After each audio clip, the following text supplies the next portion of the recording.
merci d'être là.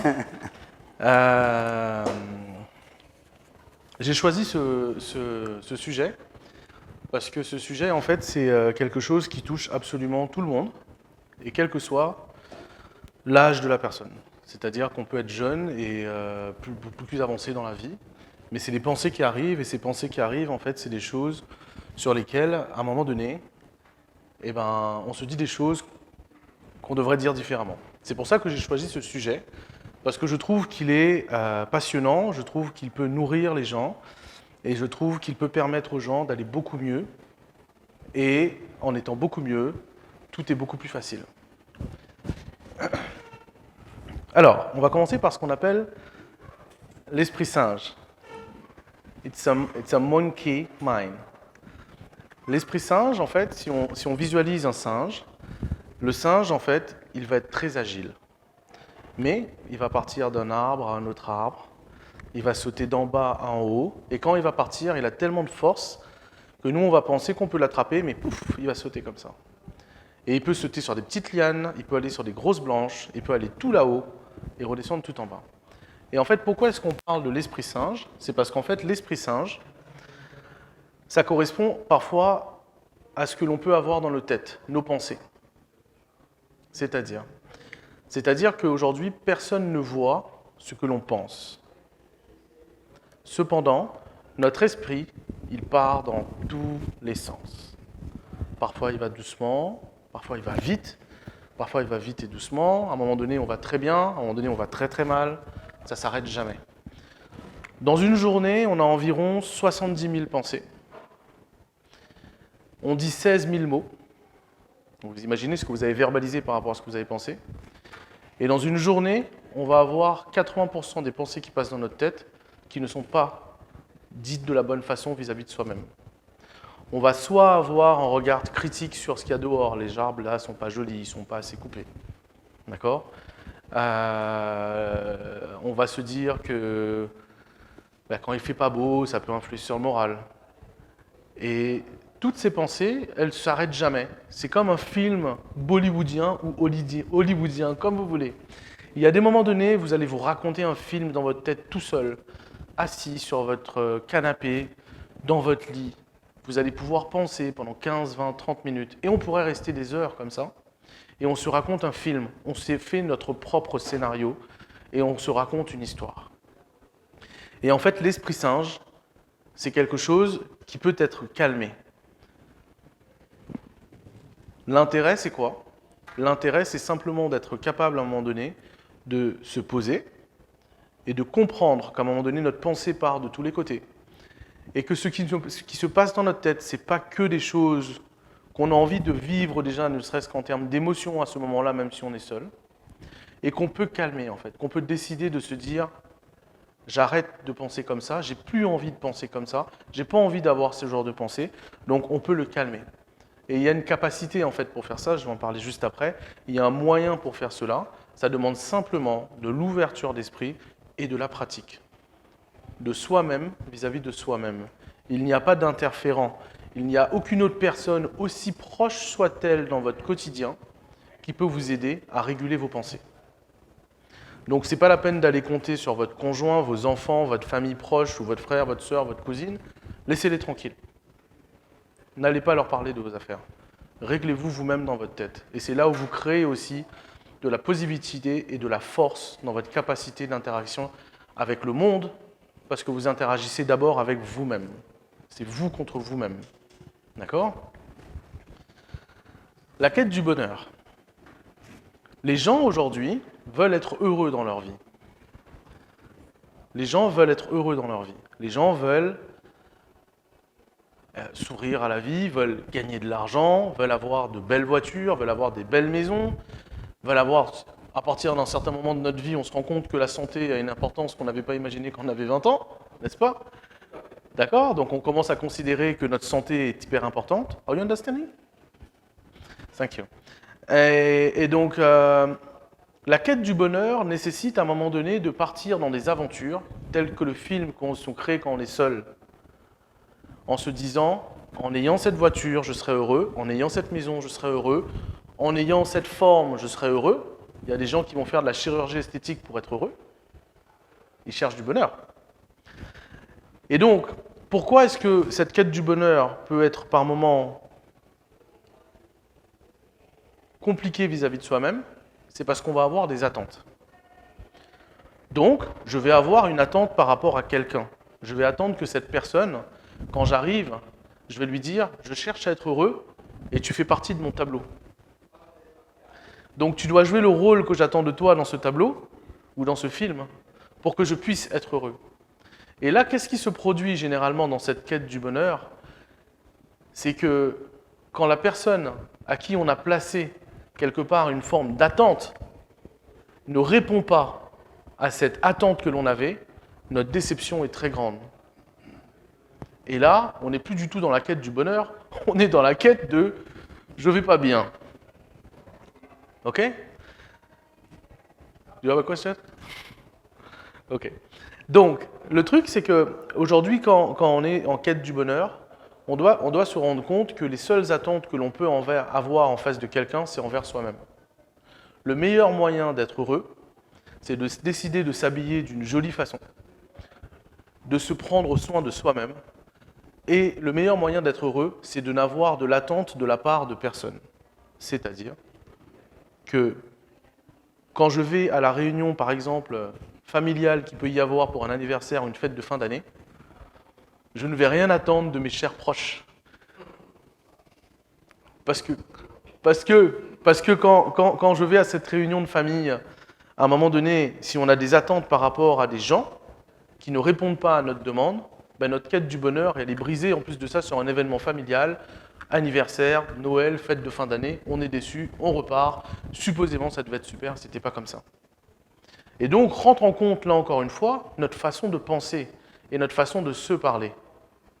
C'est-à-dire que lorsque vous allez décider d'aller quelque part en cherchant à être heureux dans votre vie, vous allez faire attention à qui vous vous adressez, quelle puissance vous mettez entre les mains de l'autre pour vous-même. D'accord? Et vous allez aussi décider de vous dire, à un moment donné, je vais y aller, en fait, j'attends rien de personne, parce que moi, je suis déjà très bien. Je viens passer un moment avec tout le monde, et je connais leur imperfection. Je n'ai rien à attendre de personne. Par contre, c'est des collègues avec qui j'ai envie d'être, mon entreprise, elle est comme ça, le plan familial, il est comme ça, on arrive là-dedans, on sait comment le tableau, il est, d'accord? Et on arrive avec nos qualités et nos défauts, et on vient là simplement pour passer un bon moment. Et étant donné qu'on n'a pas d'attente de la part de personne, eh ben, il n'y a rien d'autre qui se produit, mis à part le fait que je me sois conditionné de me dire qu'en allant de cet endroit, en venant ici, là, aujourd'hui, que la soile soit pleine ou vide, je me fais plaisir à parler. Point. Donc, je pourrais être déçu à me dire, il n'y a pas 45 personnes. Ouais, je serais déçu. Donc, peut-être que c'est moi, c'est mon sujet qui n'allait pas. Alors là, on met le film en place. Est-ce que j'ai pas préparé, j'ai pas assez fait, j'aurais dû faire plus, et allez, c'est parti. Allez. Et ça ne s'arrête pas. Tandis que là, je suis venu, je me suis assis avec Petra devant, j'ai discuté avec elle. Elle est en train de me dire, il n'y a pas de grand inscrit. Je dis, ouais, et j'ai dit, moi, je me suis préparé hier, j'ai appelé le docteur Lin, on a discuté, il m'a dit, tu es prêt? Je suis prêt. Je suis venu, je suis prêt. Qui est là est là. Je suis dans le moment présent. Merci d'être là. Vous êtes là. Les autres ne sont pas là, ils ne comptent pas. Et moi, je suis juste content de faire ce que je fais aujourd'hui. Pendant 2 heures, j'ai préparé mon talk hier, et je suis juste content de le faire parce que je me suis dit, aujourd'hui, je vais parler. Voilà. Et donc ça, je me conditionne, moi, dans ma quête du bonheur, à me rendre heureux moi-même. Pas que mon audience me rende heureuse. Voici un autre exemple. L'autocompassion. On a constaté qu'il y avait des gens qui étaient très critiques envers eux-mêmes, et on a constaté qu'il y avait des gens qui avaient une compassion envers eux-mêmes. Ça veut dire que quand je me critique, c'est je conduis pas bien, je travaille pas assez, je fais pas assez de courses à pied, je m'occupe pas assez de mes enfants, je suis pas un bon mari, je suis pas un bon papa. Ok, l'autre côté, compassion. Je ne suis pas un papa parfait, mais je fais de mon mieux. Je ne suis pas un mari parfait, mais je fais de mon mieux. Je devrais courir 3 fois par semaine, mais j'y vais déjà une fois. J'y vais déjà une fois. Je sais que je devrais réguler plein de trucs sur ma façon de m'alimenter, mais je ne suis pas parfait, mais je suis déjà en train de faire des efforts petit à petit tous les jours, à défaut de rien. Donc ça veut dire qu'on a constaté que les gens qui avaient de l'autocompassion envers eux-mêmes, ils avaient une meilleure capacité à être incisifs demain dans les situations qui étaient compliquées. Donc quand une situation stressante arrive vers nous, on sait que on n'est pas parfait, on connaît ses qualités et ses défauts, et donc sur la façon dont nous, on va décider d'interagir avec la situation, on va y aller avec toutes nos forces et toutes nos faiblesses, mais en ayant connaissance de ça. Et en se disant qu'à un moment donné, il y a des moments donnés, en effet, j'atteins des limites, mais c'est normal, je suis comme ça. Et pourtant, je suis là, je le fais. Je sors de ma zone de confort. Et grâce à ça, ces gens-là, qui ont de l'autocompassion, ont une capacité d'avancer dans la vie professionnelle qui n'a rien à voir avec les gens qui sont tout le temps en train de s'autocritiquer sans que personne ne voit rien. Parce que le grand danger du self-negative talk, c'est qu'à un moment donné, personne ne sait ce que vous vous dites dans votre tête. Quand vous critiquez un tel, quand vous critiquez votre travail, quand vous critiquez le pays dans lequel vous habitez, quand vous critiquez la route sur laquelle vous roulez, vous êtes seul à le penser. Personne ne le voit. Personne ne le voit. Mais vous, vous êtes en train de générer de la négativité tout le temps dans votre tête. Donc vous arrivez au travail, en fait c'est négatif de toute façon. Donc avoir la capacité à un moment donné de pouvoir arrêter ses pensées pour les fixer différemment et décider de les voir autrement demande une forme de concentration mentale qui est importante, qui est complexe, parce que nos pensées veulent nous tendre des pièges. Ils nous connaissent bien. Ils sont là pour nous tendre des pièges dans lesquels très souvent beaucoup de gens tombent. Et ils pensent que le problème c'est eux. Mais le problème c'est pas eux. Le problème c'est notre capacité à s'autodiscipliner, à ne pas se laisser envahir par des pensées négatives que l'on peut diriger et lui dire « Pensée négative, tu es là, tu es en train de me dire que je ne travaille pas assez alors que je fais déjà 8 heures par jour, d'accord ? Eh bien écoute, je t'ai vu, merci, passe ton chemin. Je ne peux pas faire plus de 8 heures. Sinon, je ne peux plus m'occuper de moi pour aller faire un peu de sport. Je ne peux plus rentrer chez moi pour passer du temps avec les gens que j'aime. Et de toute façon, ça finira par me rendre malade. Donc merci, pensée négative, passe ton chemin. Mes 8 heures me conviennent et je sais comment je m'organise. J'ai autre chose à aller chercher que ce que tu viens me donner comme mauvaise nouvelle. Donc d'être capable de venir affronter cette pensée et de lui dire « je te vois », on s'arrête. Je me mets là, je te vois, je te parle, va-t'en. Droit, toi tu te pousses. C'est pas toi qui va venir vers moi pour me dire ce que j'ai à faire. Ça demande simplement une discipline mentale. Et cette discipline mentale, on l'a tous, cette capacité. Pourquoi est-ce qu'on l'a tous ? C'est parce qu'on a tous envie d'être tranquille dans notre tête. Et notre seule capacité à le faire, c'est de décider de le faire. Et c'est là qu'intervient ça. Il y a un moment entre ce qu'on appelle le stimulus, c'est le moment où la chose se produit, la pensée elle arrive.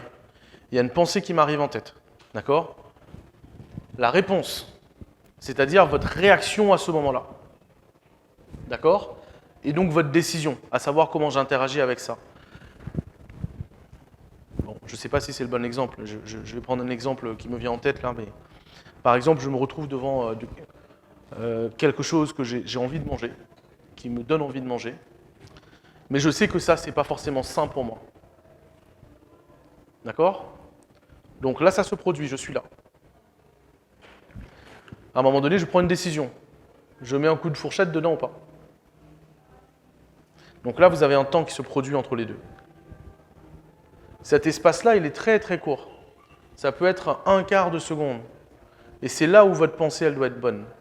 C'est-à-dire que au lieu de se dire « ça ne changera rien, personne ne verra rien, et si ça ne change rien », c'est là où je peux décider de dire « ça a l'air délicieux, j'en ai déjà mangé plein, c'est très bon, mais c'est plus de ça dont j'ai envie aujourd'hui ». Ma réponse, c'est « parfait, magnifique, mais j'en prendrai pas, merci ». Il existe un espace entre le moment donné où ça arrive, je le fais exprès de le répéter, et le moment donné où vous prenez votre décision. Et les gens qui sont capables de faire une pause quand ça se produit pour prendre une décision sont les gens qui ont une meilleure capacité ce qu'on appelle de l'agilité émotionnelle, à décider ce qui est bon pour eux dans leur vie. Au lieu de tout le temps tomber dans le piège de chaque moment de la journée, de chaque moment de la semaine, du mois, des années qui passent, et qu'on pense que c'est comme ça. Mais c'est pas comme ça. Ça dépend de nous. Si je décide que ça change, ça changera. Et ça, quelle que soit la force qu'il y a autour de moi, qu'elle soit environnementale, sociétale, familiale, si je décide de faire un mouvement dans un sens que j'estime qui est bon pour moi, et que je suis capable d'accepter qu'il y a le moment où ça arrive et le moment où je décide et qu'il y a un espace dans lequel je décide, les transformations sont immenses, sur le court terme et sur le long terme. Pourquoi ? Parce qu'en fait, ces gens-là se donnent une capacité de laisser partir le négatif pour faire venir le positif. Donc, il y a un moyen pour faire ça, pour pouvoir travailler en fait sur tout ça. L'un des moyens, c'est le journaling, c'est l'écriture. C'est quelque chose de très simple. Vous achetez un beau stylo, vous achetez un beau cahier avec une belle feuille, et vous vous posez. Amusez-vous à le faire pendant 1 mois, juste 3 fois par semaine. On a 7 jours dans la semaine. Pendant 1 mois, toutes les semaines, j'écris 3 jours pendant 20 minutes. Je mets un timer. Écrivez ce qui vous passe par la tête. C'est comme un cahier secret quand on était petit, qu'on voulait que personne ne voit. C'est la même chose maintenant, mais sauf qu'on est adulte. C'est le même cahier secret, il ne regarde personne. Mais c'est ma pensée. Il se produit 2 choses. La première, je viens inscrire comme dans le marbre ce que j'ai plus envie ou ce que j'ai envie, en écrivant. Et quand vous l'écrivez, vous le gravez dans votre tête. Et quand je le grave dans ma tête, ça devient une normalité de pensée. Donc écrivez ce qui vous fait du bien. La deuxième chose, c'est que quand j'écris, je me libère des tensions mentales et donc des tensions physiques. Donc l'intérêt, c'est de retirer ce qu'on appelle vulgairement le stress. J'aime pas ce terme, mais c'est de retirer toutes les tensions physiques que notre corps a par rapport à l'environnement dans lequel nous sommes. D'accord ? Et le troisième point du journaling, c'est que ça vous permet d'écrire votre avenir et votre présent. Vous pouvez décider d'écrire des choses qui sont bénéfiques pour vous, et à force de les écrire, ça va devenir une normalité dans votre cerveau, et votre cerveau, à un moment donné, il va se dire « mais en fait, je l'ai dit trop de fois ça, maintenant je raisonne comme ça ». C'est comme une leçon qu'on se donne. Et l'excellente nouvelle que nous avons avec ça, c'est que la leçon, c'est vous le maître. C'est vous qui décidez de ce que vous voulez, quand vous voulez, à quel moment vous voulez, et à la mesure que vous voulez. Et ça fonctionne. Et quelque part, en faisant ça, on se soulage aussi de toutes les tensions qu'on peut avoir, tout comme on peut se préparer pour aller faire quelque chose. Donc l'écriture, c'est un moyen parfait de pouvoir écrire ce que l'on souhaite et surtout ce que l'on ne souhaite plus. Et donc je bascule du self-negative talk en disant ça je ne veux plus, et à un moment donné je vais arrêter de dire je veux plus. Je vais dire je veux, je veux, je veux, je veux ou je vais. Et quand je fais ça, mon cerveau l'inscrit différemment. Quand je dis je ne veux pas, je ne veux plus, on est toujours dans la négation. Toujours. Horrible. Quand je dis je veux et quand je vais, je suis déjà en train de me conditionner pour le faire. Et tôt ou tard, les choses se font. Donc voilà. Merci pour ça. C'était mon talk pour aujourd'hui.